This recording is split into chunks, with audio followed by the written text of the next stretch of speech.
This is my home. A wild mixture of beauty and chaos, full of guitars and fiddles and accordions and soulful voices, where 9 individuals live together with a purpose, or at least try to. Or perhaps without a purpose, but with a firm belief that life can be what we want it to be. That it is possible to live a life aligned with our deepest values. That we can be honest and authentic. That we can dance and sing and eat the food we grow. Because we know that we belong to this earth. And so we assert, grow food, not lawns.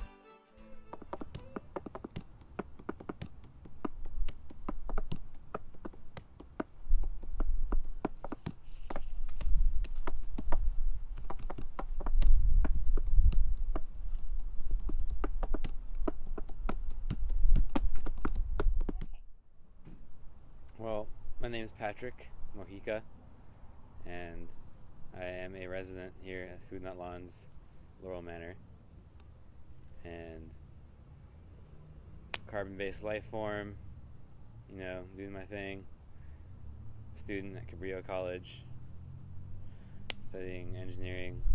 I think that people, as they drive by this very busy street, obviously see the sign, and they say, wow, Food Not Lawns, it's a really good idea, I like what that house stands for. I've had many people that I don't really know very well, or who I'm beginning to meet, tell me, oh yeah, I've seen that house, I can't believe you live there, that's such a cool idea. So I think it shows people that drive by, that some people are taking action into their own hands and are actually, doing their best to have a lot of food at their house, and at least promote the idea of food sovereignty within their community. So when people see that it's not just talk and people are doing it, I think it'll empower other people to do the same. I think the principles that Food Not Lawns is founded on is to make use of space that we have and empower ourselves to be able to grow our own food instead of being dependent on some outside entity or some kind of exterior social structures that may not have our best interests in mind.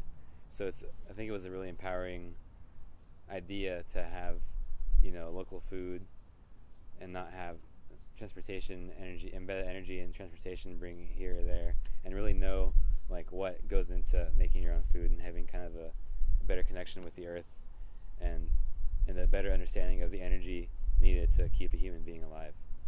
I think what makes this house unique from other houses is the fact that we all have the intention of forming a community with each other, and we all put a lot of effort to make it run smoothly and kind of be a family. And we also have we share a vision, on how people should live, and we try to live it as best we do. And that involves,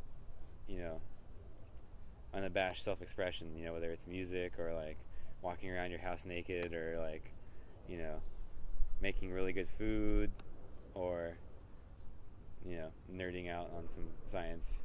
It's all good. Or talking about whatever needs to be talked about. And the beautiful garden too, that's kind of unique around here. There's several fruit trees, several species of fruit,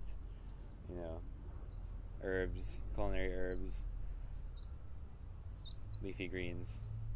I think it's important to have co-ops in the community because it allows a place for young people like myself, they're kind of getting out of high school, early college or whatever, to have kind of a positive direction and see how they can fit in a positive way in a social group that has some kind of common goal in mind. And it's usually something really healthy, growing good food and creating community and developing strong positive relationships with each other, as opposed to some other avenues for socialization which exist in the university settings that may or may not contain some self-destructive elements.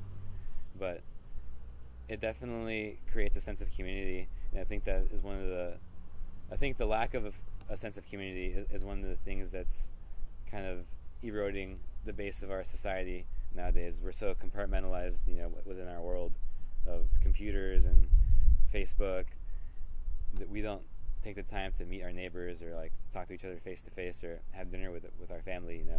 So I think the co-op scene definitely creates a sense of camaraderie with not only your housemates but other co-ops in the community too.